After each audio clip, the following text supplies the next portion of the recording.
All right. Well, I want you to start off because the topic was selected by you, and True. I immediately said yes. Let's Yeah. talk about this. Uh, The myth of inspiration. mhm. Yeah. First of all, before getting into anything, this Well, actually why did you pick this? What possessed you? What inspired you I to pick was this? I was listening to a podcast on the car on my way back from work, and there was a specific line that got me about inspiration. And for now, I can't really even recall what it was, but it was more or less saying that inspiration is for amateurs. That was the line, and then Ah, people people who are serious get the work done. Inspiration is for amateurs, and it's more or less an exaggeration, but in the core of it, it means what it means. And it took me back to something that you said when maybe like 4 or 5 years ago, I asked you about how do you find the inspiration to work on projects. I think I've been having like a writer's block at that point, and I couldn't really come up with anything that I felt appealed to me in any way.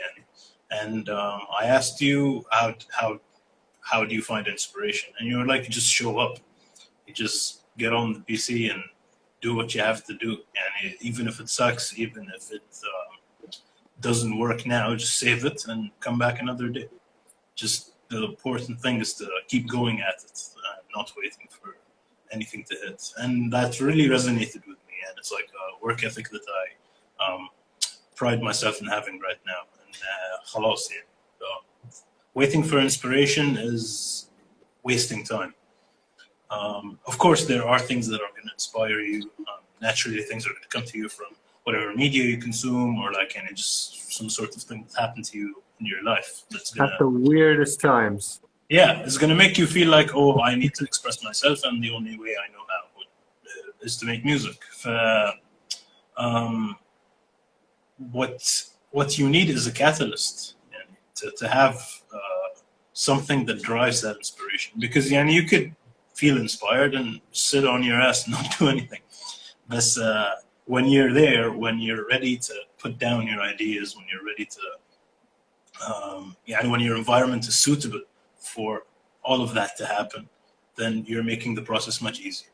And anything you could come up with that you might not like during the time that you're working is stuff that's reusable later. And I remember working on a certain piece. It was more of a piano melody that I thought I'd do something. I was inspired. I wasn't inspired actually. I wanted to do something that was kind of like a piano, and I wrote something and I didn't like it at all, and I was about to just scrap the project and let it go. And then I decided to do something out of the ordinary, for me at least at the time.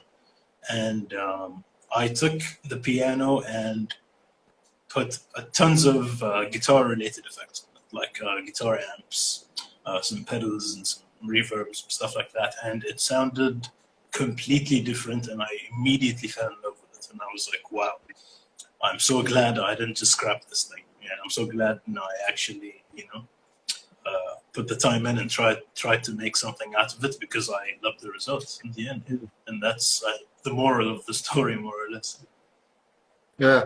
So to recap what you said, it's not about waiting around, Mhm. because that is an amateurish myth. People think that they have this image of a muse who will one day fall upon me and bestow me with an idea, and that idea will come to me as a masterpiece. Yeah. It's absolute false. So I agree with you on that point, 100%. But we also both agree that you do get inspired from time to time. Definitely, yeah. It does happen. But the mistake that people make is to wait for it. Correct? Exactly. Yeah. You have to be able to facilitate that inspiration and take it somewhere. You have to be ready to take that in. You have to be willing to, do the work, which is it's what gets you where you're supposed to be. And it helps to capture that moment of inspiration, even if you're not in a place where you can access your creative outlet, not in front of the PC. Traveling, when I travel, man, I get so many. So, Ideas. yeah, you could record on your phone, you could write down some words that remind you of it. But yeah, inspiration does hit. It's nice, but it's a fairy tale. Yeah. Hayat, you know Hayat, obviously, a mutual friend. She came up with a beautiful video animation with her voiceover. Yeah. Amazing stuff. So she sent in the message, discipline greater than inspiration, Definitely. which is something that you touched upon and I completely agree with. Putting in the work, sitting down and actually working, even if you don't feel inspired. You're working towards those, what was it, 10,000 hours that make you an expert? Yeah. So you're putting in those hours, and those hours have to include things like mistakes, flops, terrible results, but it's part of the process. If you don't make crap music, it's impossible. I'm sure all the greats have projects that they've abandoned. Definitely. But they were a stepping stone towards their great works and their great pieces. Because you get to practice at the same time. And when you're there putting in the work, and even if at the end it doesn't feel like you've done anything, you've actually reached somewhere where you're like, I don't like this. And you put in the work to try to do it. But you're practicing how to create. You're practicing how to refine your taste and find out what you like and what you don't like about music. Let's say you go in a direction, even like anything creative. If you go in a direction and you don't like that direction, now you know that you don't like that direction. It's all just about being there. Do the thing. Yeah. I also agree about saving something and coming back to it, because even though you hate it, because like you, I've had many of those projects where I open it up and I'm like, why did I hate this? And I look at it, I look at the date, and it says created 3 years ago. I was on to something, but I didn't see the full potential. But yes, definitely. Ibrahim Al-Mullah, who is a graphic designer, very, very talented. Awesome. He sent in a question that's related to the topic. He says, how do you get yourself to create when you are not feeling it? Like if you have a deadline. We've all been there, right? Where for him especially, because his creative outlet is also his job, which is a good thing, but it can apply a lot of pressure. True. So his question is very good, because I've been in a situation where I'm like, okay, I need to finish this remix that people ask me to do, or finish this EP, and I can't get myself. I feel blech. I don't really want to. But we said it, right? You said it. Just put yourself in front of that PC. Start working. Well, inspiration might hit you at the most random time, right? The thing about deadlines as well is they add that sort of pressure to, do something. I always thought I thrived best under deadlines. I don't think I do anymore. I think that was just stuff I told myself. Getting old, man. Getting old. But the problem is that when there's a deadline, you have to just do your absolute best to make it as close to the vision as possible. Yeah. And settle for that. Because if you get the stuff done, let's say if it's not like something work related, if it's something creative that's for you, like a piece of music or a drawing or whatever it is, but it's not like for a client. Right? Once you're done with that thing, if you set a deadline for yourself and you have to release or publish, you can move on in a very healthy way. Because if you keep just focusing on the same thing and just trying to make it perfect and better, then you're never going to stop working on that. Even if you don't feel super inspired to finish something, just try your best to finish it and move on and go to different things. Absolutely. And I hope that answers Ibrahim's question, because I've been deadlines are not fun. They're not fun. But when you do sometimes bad, you imposter syndrome hits, right? And even though you present something that you don't feel would be your best work at the time, sometimes you look back at your work and you think, oh, it was actually pretty good for the time. So I don't think you should also. There's one of these things that I'd like a lot of artists to do is not what's the phrase? Beat yourself up. Yeah, don't beat yourself up. Because even if you're not producing your best work at a deadline or being showcased somewhere, your best is yet to come. You're always a student. Just continue learning, continue pushing, continue working. Like Hayat said, discipline, man. Just keep your head down and keep working, I think. Yeah. Okay, another good friend of mine, Abdul Majid, he calls himself Jeed. Man, look out for this guy. Because I didn't know. He works in advertising, and I had no idea. I always knew he had some sort of like musical ear, but he's been making beats, and they've been fire. So he sent in a question, and he says, do you ever finish you're going to love this. Do you ever finish a project when you're not convinced by it just to justify the hours spent on it? Oh yeah, definitely. Yeah, I'm sure you do. I could say that about like the first album I released. Me and Ahmed Zainal have put a lot of hours into this project. A lot of hours. Yeah, and it goes back to what I said on the previous question, is that like I just needed to healthily move on from that thing and go on to other things. Yeah, it's okay to have that stuff, because at the end of the day, your progress is going to show when people listen to the stuff that you put out just because you wanted to put out something, and you've cleared that like mental baggage of having those files staring at you every day. So that's how I feel about it. But also, those songs that you created, you can easily go back, revisit, and create a new version of them. I think that's maybe part of the plan for you. Maybe. I'm trying to see if it's feasible. We'll see. Well, I mean, we have the time. Yeah, maybe. There are lots of projects going on, and we'll see what happens. Yeah. Very good. So another question that came in from Saleh Nas. I'm not sure if you know Saleh. I know Saleh. You know Saleh? Yeah, he's also a very talented Bahraini filmmaker. He's one of the few people I know that are actually verified on Twitter. He's got the tick.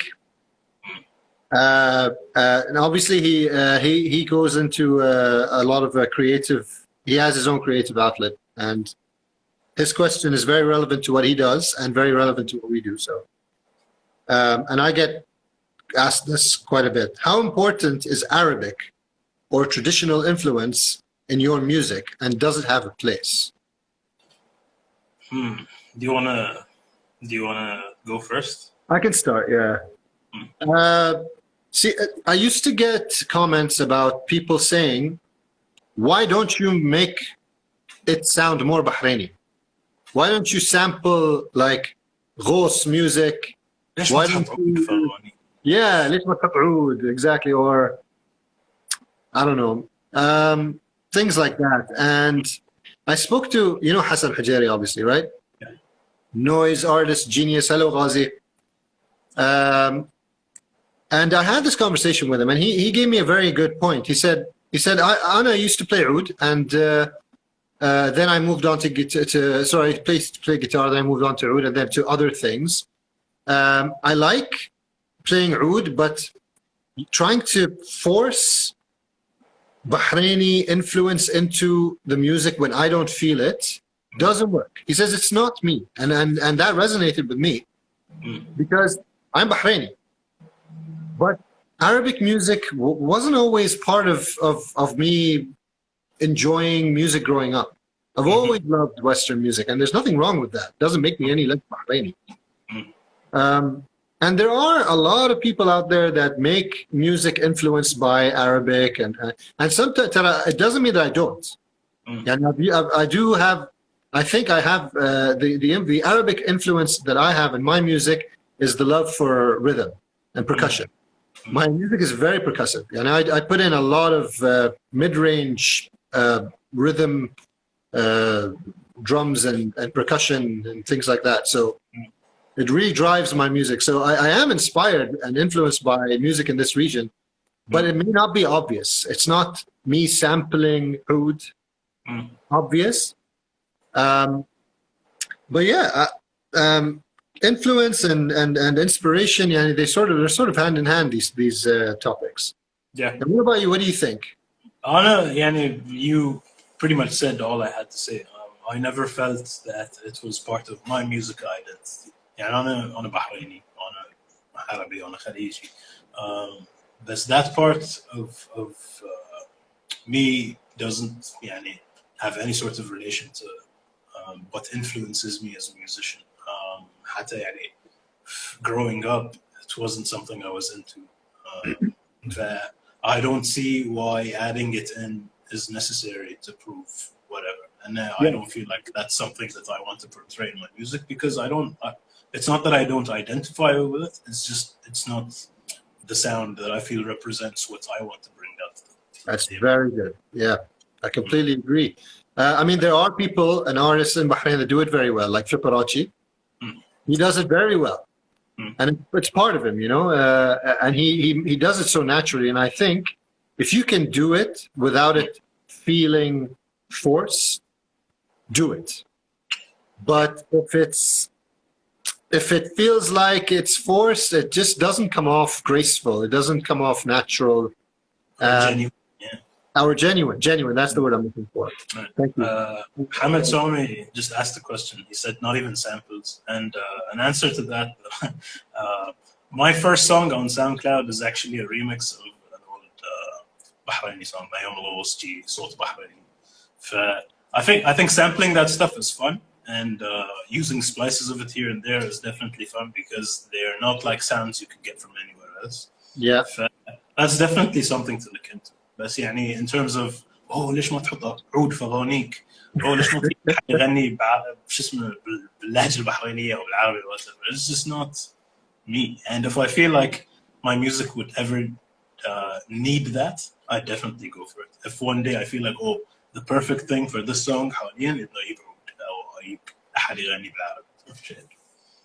During my dubstep period, I did sample something.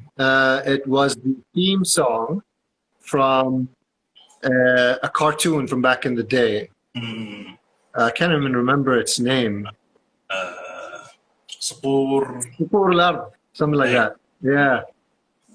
Which worked very well, but since then, I was not able to do something like that ever again. Oh, no, I did. And it was also dubstep.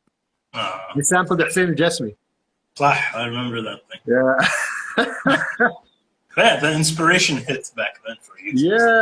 Yeah, I was open to anything. Honestly, I was at the time when I first heard dubstep, it was crazy for me. And before Skrillex Mai, I'm like, wow, this is crazy. It's rave, but it's not four on the floor, and it's loud and they put in noises from everywhere. I don't know where they come up with these noises. That's what I discovered about Native Instruments Massive.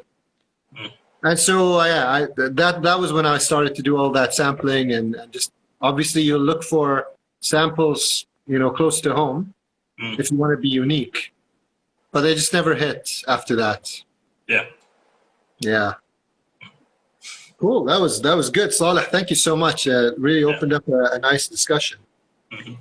By the way, guys, if anyone has any question, please. Janahi's here. Ooh, fire! That video he sent today. He put on his account. What the hell is the time signature, man? What's 11:16? I'm convinced he's a robot. Convinced. Yeah, definitely. 11:16, bro. I've never even heard of that time signature. Wow. Anyway, would you attempt 11:16? Yeah, I feel like I could. I don't mess around with like time signatures as much as I mess around with polyrhythms. So my stuff is almost always like in 4 or in 3, but I make you feel like it's in 2000 or whatever. That's what I go for. Yeah, I did once do a 4 on the floor track that wasn't 4/4. I did 7/4. Mm. 1, 2, 3, 4, 5. Actually, no, 6/4. Mm. So every measure is 6 beats. You know what I mean? And it sampled an old jazz bass line. So the downbeat is always like swing, moving. It's in a different place every time. So it does work, but 4 on the floor is tough to go with like strange time signatures like Janahi. He says his brain might be dysfunctional. Hyperfunction. Higher function, yeah. Yalila's asking what are these numbers? Okay, yeah, I keep forgetting that. Some people may not have. I don't even know most of the stuff. Well, yeah, I mean, time signature is just basically a fancy way of saying how many beats in a measure. A measure is like pieces of the timing of the track.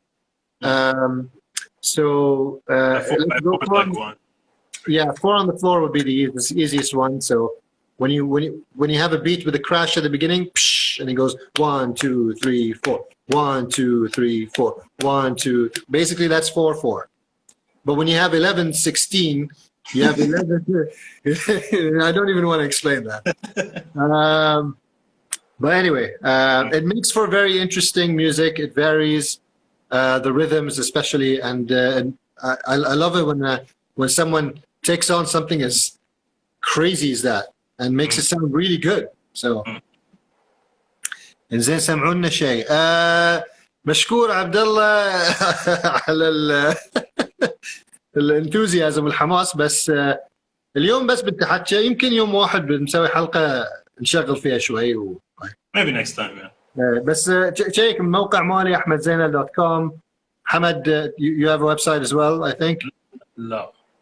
ما عندك؟ SoundCloud حمندي 7 a.m. Spotify, iTunes, Apple Yeah. Music. I'm everywhere, bro. موجودين بس سوي سيرش بتحصل. Okay, we have a question from Jalila. Hi, Jalila. She's actually here online. When do you experience creative satisfaction the most? When something works. What does that mean when something works? يعني when you're constructing a song. يعني مثلا الحين I recorded all the guitars, I recorded the bass, and then I put in the drums and I listened to it. I'm like, yes, this is exactly how I had it in my head, and it's working.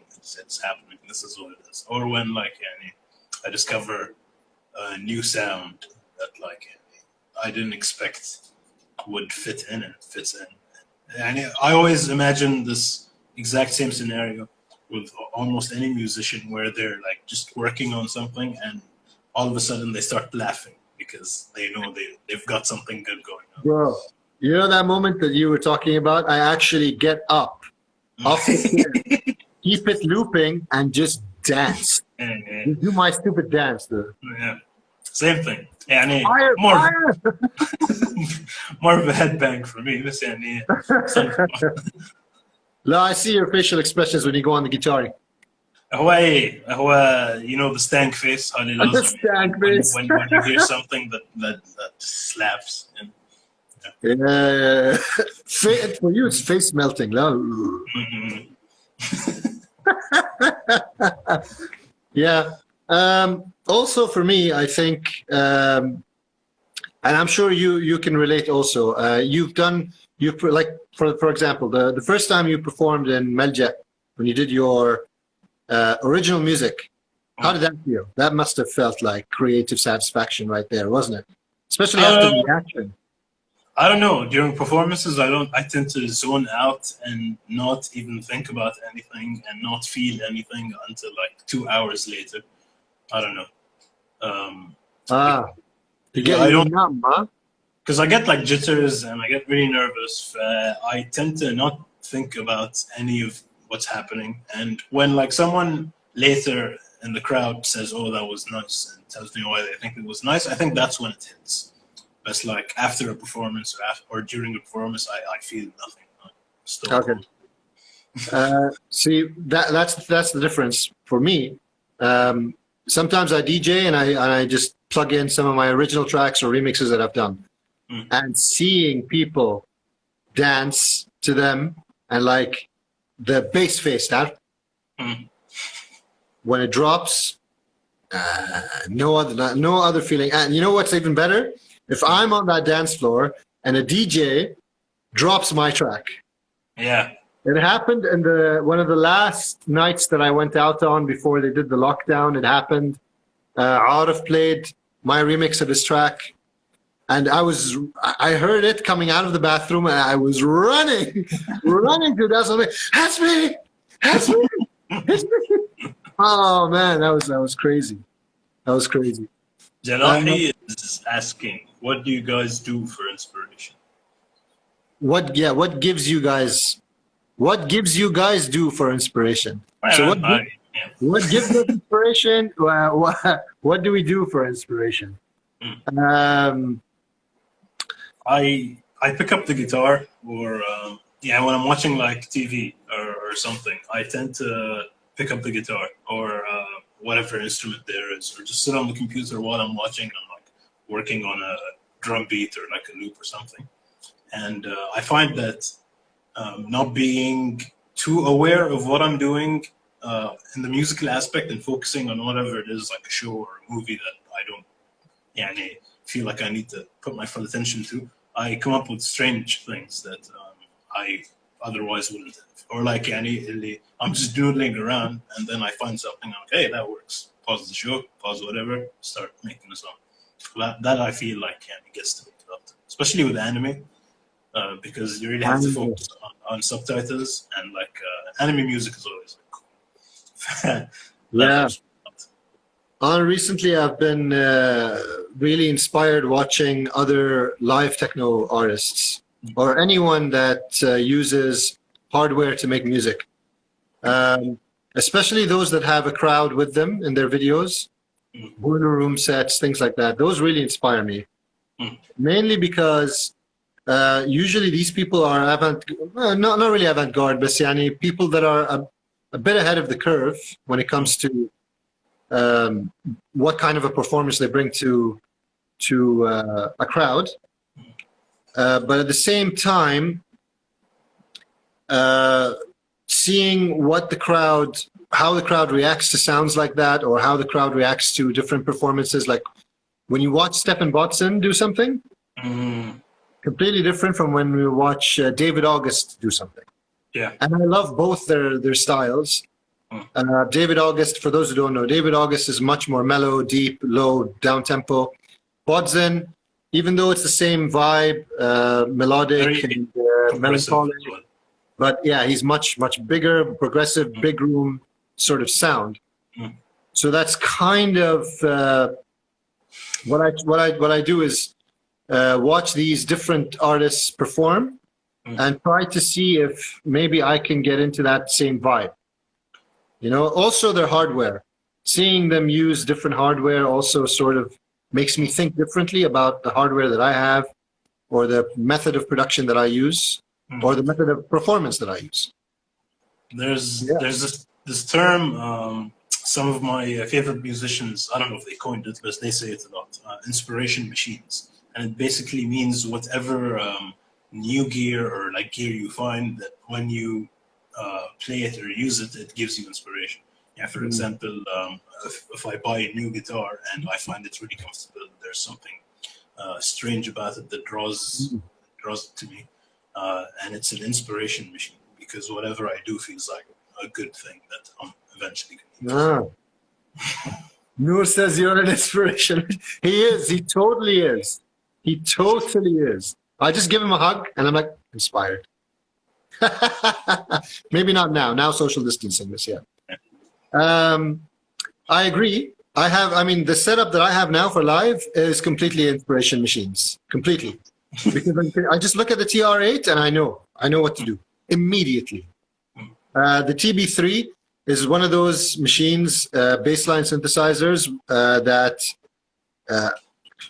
just think of a key, put it on step sequence recorder, just tap random keys within that scale, and it'll start to go, and then you scatter it will randomize notes that are stuck together, slides and things like that.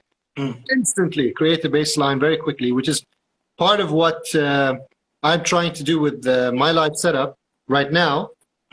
Is zero preparation and try to do everything improvisational. Yeah.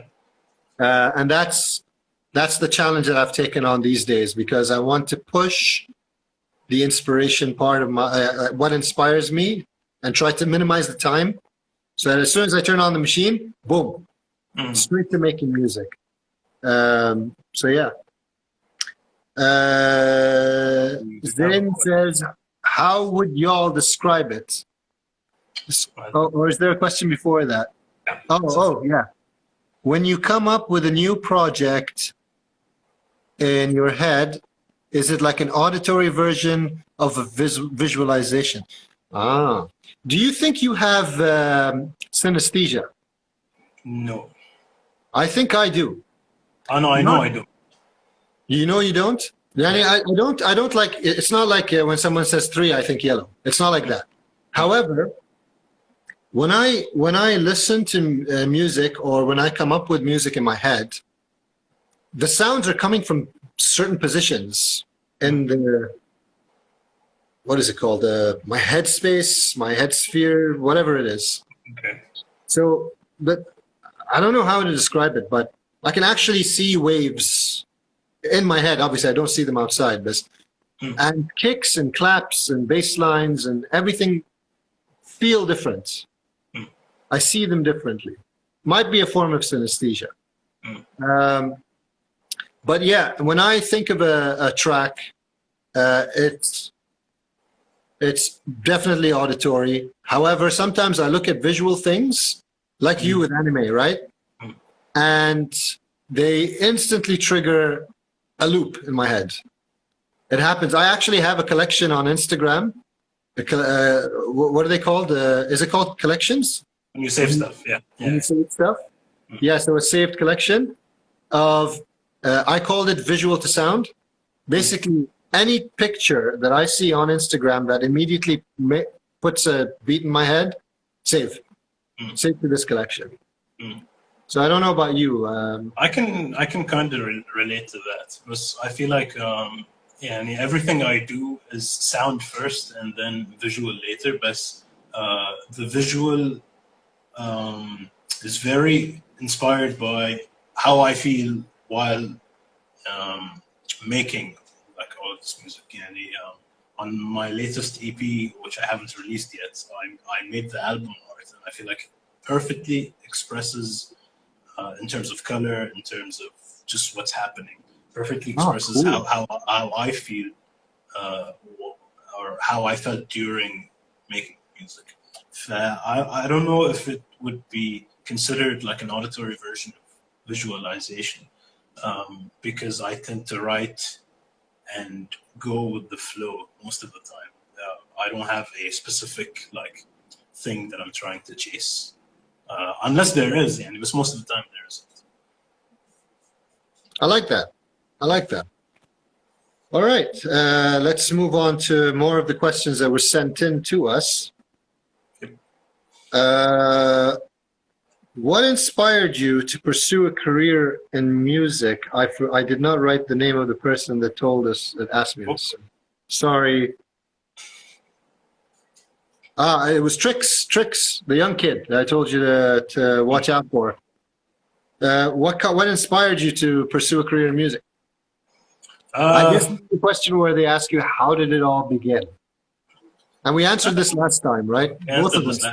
Yeah, one pirated CD with a bunch of software. Yeah. I never thought that this would be what I would be doing. I'm not like, I don't consider it a career yet. It's on the road to becoming a career, definitely. But I always, as a kid, I was aspiring to be this rock star, this guy who plays on stages, and I hate going to shows. I hate people.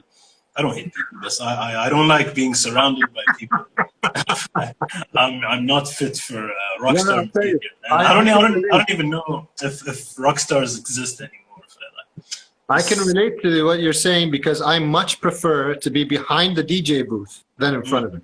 Much prefer. I never thought that this would be something I'd be pursuing. And I guess just with trying it out, the road paved itself for me more or less. And this is the direction that feels the best. And it feels the best. And I'd love to make a career out of it. I would love it if there was nothing else in the world than just me mixing people's songs, producing people's songs. Same, absolutely same. For me, it wasn't like I wanted to be a star sort of thing. I think in the beginning it was, how will I make girls like me? I thought, hey, maybe if I learn the guitar. Nah, suck at it. I like music. I mean, I've grown up like around music my whole life. My dad bought his first record in the early 70s when he moved to the UK. Really got into music. Continued listening to music. To this day, he still listens to music like every single day. It's a big part of his life. Yeah. Disco. Like he used to listen to disco all the time, which is why I love house music so much. I discovered that afterwards. So Makes sense. yeah, music's always been a part of my life. So when I discovered that there's a way for me to actually write music, I started off writing like poetry, song lyrics that I didn't know how to put melodies to. Yeah. But then ultimately, finding out that you can actually do it yourself, paved the road by itself, like you said. And for you, it seemed like more of a career than I would say for me, because you're a gigging DJ and you do stuff that's live.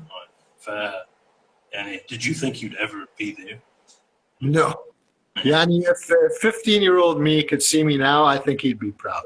Yeah, I would love to do that. خاطري أقعد with my 15-year-old self. I'm like, sit down, listen to this shit. And in a couple of years, أنت بتسوي كل هالأشياء.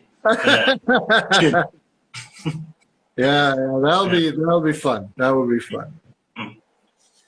All right, we have a question from Kahraba XCII. This guy also fantastic talent. He's from Kuwait. I look forward to meeting this person in person. He does some electronic music. He's a DJ as well. This question is more towards live jams and recording. We can both have some input on it. When you record a live jam, do you record each instrument in separate channels or just the master? Well, that's completely you. Is it? Okay. But have you ever jammed with a group of people and you thought, ooh, this is good, let's record it? Like Never? as a band? As a collective? As a band or as like, just you and a couple of friends, you decided to like jam. It never happened. Like, it's always been like a video just to like keep everything in my head, but I've never like... So you just record to master. The situation that happened with me and Rashid Al-Da'an, you know Rashid, la? Yeah. Basically the same thing. We were jamming live electronic and I stopped him and I said, whoa, dude, this is good. This is way too good just to be in a jam. Let's record it. I would have loved to record each element separately. Ultimately, if you are going to be doing a live jam and then you want to save it and release it as a track properly, the best way to do this is to take all the instruments and record them per channel. But at the time, everything I had and everything he had was routed to one mixer. He was using Electron stuff. And Electron, it's it's easy because now they came up with this software, I can't remember what it's called, where via USB you can just connect it to your laptop and all the sounds, all the instruments can be routed to different mixer channels on the DAW. Oh, nice. Awesome. Yeah. That's great. That's for me, it would have been okay, but I'd have the drums, all of them in one channel. And actually it's the drums and the bass because the TB3 is routed through the TR8. And then the System 1, which was running my synths in a separate channel. So I could have, but we just didn't have the time, and we wanted to keep the momentum going. So we just put everything in master. Mm. So my advice to you, Kahraba, is if you're jamming to find sounds that will make a really good track, and you want to ultimately record something for release, the best thing to do is to prepare beforehand. Like, don't worry about the time. You don't want to be at the time of inspiration to think, oh crap, okay, I need to set up each channel. It needs to be routed to here and record it properly. But no, set up the recording way before the jam. Make sure everything is, at good levels. And you can even record on the fly and keep recording while you're jamming and then go back to it. I think that would be the best approach. But if you're just, playing along and you don't really care much for the exact same the exact same patterns or the exact same sequences that you went through, and you just want to record the idea and then come back to it, just record to master. That's our rasik. In the end, even if something sounds good now, it's like one of those things. Have you lost tracks that you've made and cried over them? Because once, but I managed to recover them. It was one of the worst days of my life. I'm sure. Yeah. Yeah, but for me, I lost everything on a PC. It was like the first time, like when I was 16, 17, all the music I had created up until then, gone. To me, it was a blessing because it was baggage. Yeah, it was. I kept on thinking, what if I made the best track I've ever made and it's gone? Which is ridiculous because always a student, right? Every track you make is going to be better than the previous one by a little margin. Even if it's not as popular to people, or if you're not as happy with it as a previous track, ultimately it is a better track. It is a more evolved sound that you came up with. And I learned that was a very hard lesson to learn, but I learned it. It was hard for me as a teenager to accept it, but I did. So I wouldn't mind losing whatever tracks I have, but I seem to recall that there is, it was the Miles Davis documentary that you should definitely watch that, by the way. The Miles Davis documentary is awesome on Netflix. Oh, okay. He's a very, very, very interesting person. He had a very colorful life and a fantastic artist. Like, I loved him. I watched this documentary and I'm blown away by just how much I've missed about this guy. Anyway, point being is that every time he would go into a niche of jazz or sound that he was in, he would fall. Yani drugs and just not touching the horn for a while or whatever. Then he would reinvent himself and completely forget about all the music that he used to make. And it would sound completely different. It's essentially just erasing your past 7 years that you worked so hard on and then go and do something completely different. And it was crazy. Him in the 70s, insane. So yeah, I guess, I don't know how we deviated to this subject. But it was a good point to make, so it's okay. I guess so, yeah. Okay, so the last question from that was sent in to us was sent in by Wadia, another friend of mine.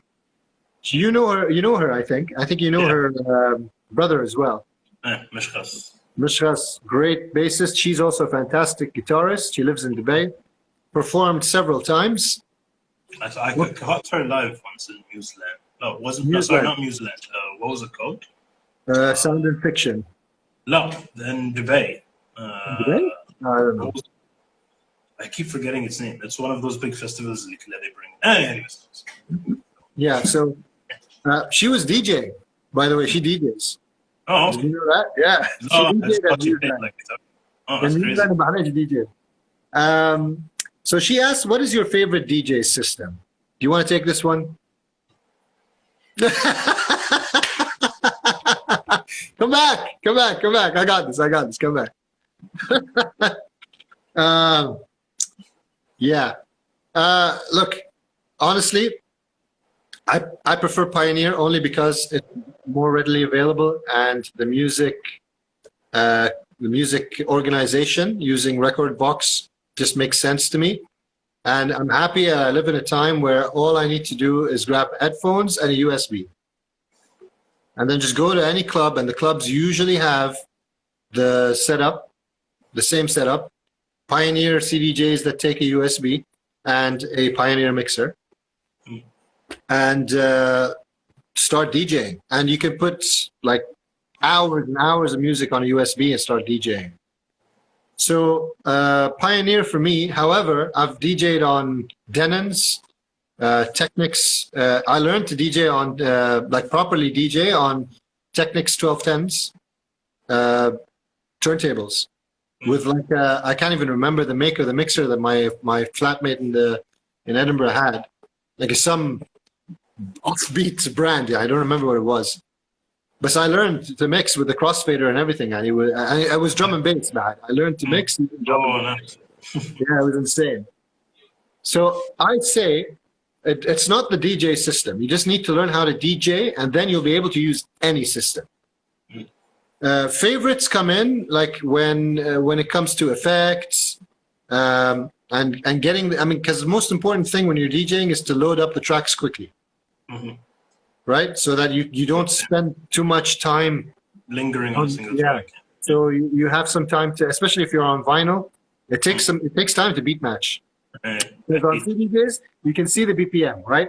Yeah. You can see it's 128. Okay, load up a track, it's 127. 128. Khalas, done. Beat match. If on vinyl, you can't really. It might even tell you what the BPM is, but you can't like. You need to pitch bend. Ride the tempo, blah, blah. So learn how to DJ using anything and just get on any system. I have really, I borrowed a crappy, he's going to hate me for saying this, but a crappy DJ controller made by Pioneer called the WeGo. You can connect an iPad to it. Okay. It doesn't have a mid. Usually there's treble, mid, bass, Mafi mid. It's just bass, treble. But hey, I can use it to DJ. And you know what? I can use Spotify to load tracks, which gives me a library that's insane. Massive. Any type of music, man. I can take your music and put it in a DJ set. You should do that next time you're in a gig.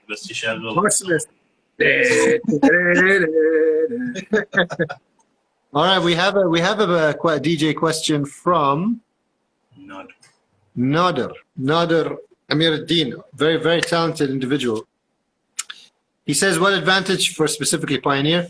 I mentioned that the Rekordbox is good music organization. So when you download Rekordbox, you put all your music on it, all your tags, all the analyzing, everything.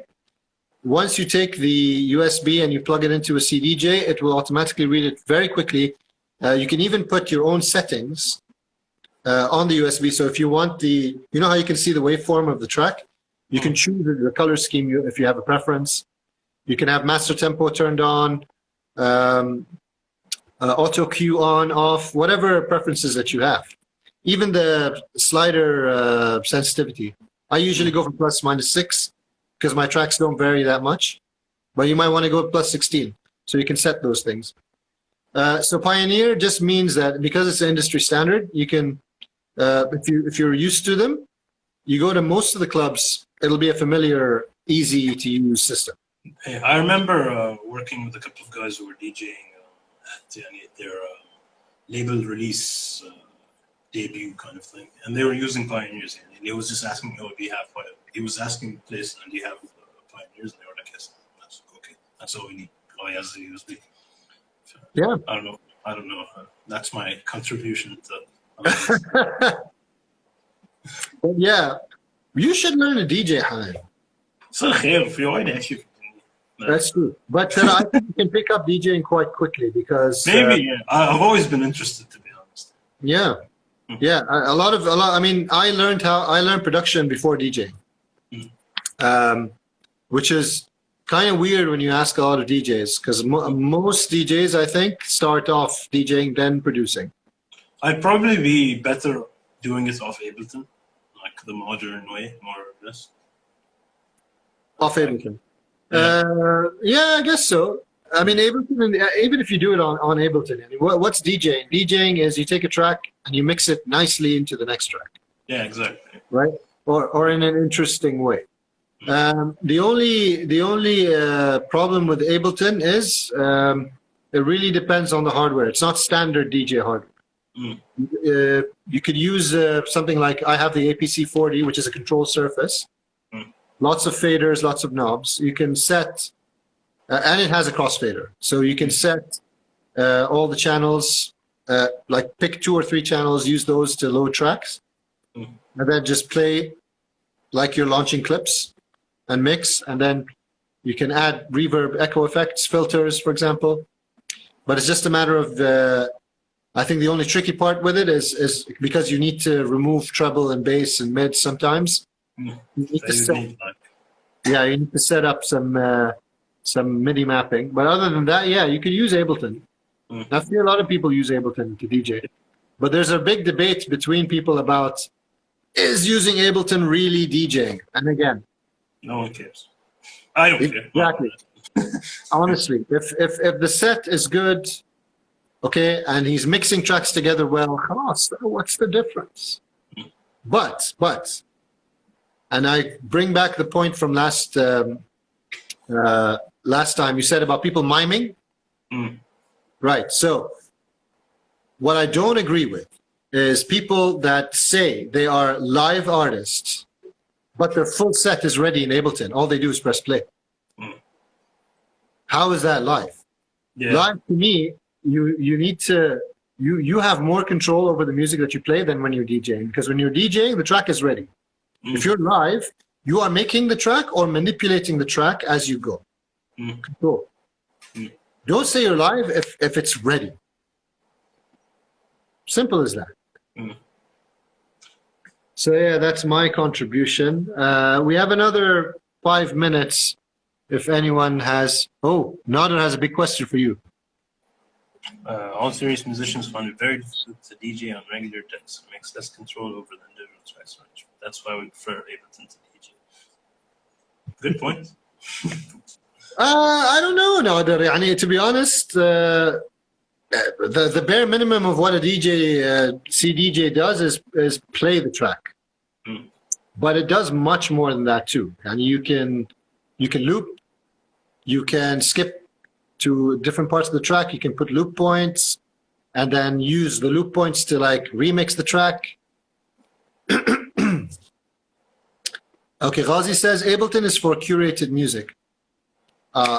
Sequence. I say Ableton is for whatever you want to make it, really. And I'm sure Hassan Hadjari, if he was here, he would agree with me. Ableton is, you can use Ableton to control visuals. You know? But some purist DJs, they prefer to see people مثلا DJ with vinyl.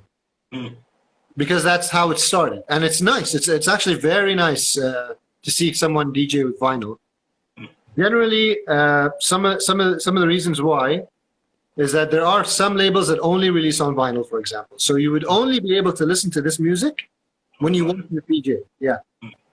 Other reasons are because you appreciate the fact that DJing with vinyl is much more difficult than with CDJs or controllers, because you don't have the safety of syncing the BPMs. You don't have the safety of looking at what the BPMs are and matching them quickly. You need to use your ears completely. And finding the cue point. You can't really, you could sort of see tracks on vinyl, but you can't really see. You have to really know the track to drop the needle at the right place quickly. So there's an art form to it. That's why it's really, really nice to see people who DJ on vinyl. But other than that, I say whoever wants to learn to DJ, use whatever method you want to use. As long as you do it well, and then you're doing some harmonic mixing, do it. No train wrecking, no dissonance, unless the dissonance sounds good. It might. All right. I think that's about time that we have. Harmony, absolutely, Ghazi. So, are there any closing comments about inspiration, Hamad, that you'd like to mention before we go? I'd just like to reiterate on what we've said. Just don't wait for something to happen. Don't feel like you need a certain something for you to start working. Just go in, try to do as much as you can, and save everything. Save everything. Save everything. Even if it's a And crap save often. idea. Save often. Yeah. Don't wait for inspiration. Just try your best and come back tomorrow. And then try your best and then come back the day after. Because inspiration is for amateurs. Inspiration is for amateurs. Mistakes are part of the process. And I hope this video inspires anyone to either start making music or to continue to make music. Because it's just discipline, like Hayat said, and putting the work in. Definitely. So from Hamad Ibrahim and Ahmed Zainal, I hope you guys enjoyed our discussion. We look forward to doing this again probably next week. We'll try to think of another topic. I mean, we just have to keep pushing the envelope, right? More productive snooze. Well, why not? Take care, guys. Yeah. Have a good evening and Ramadan Kareem.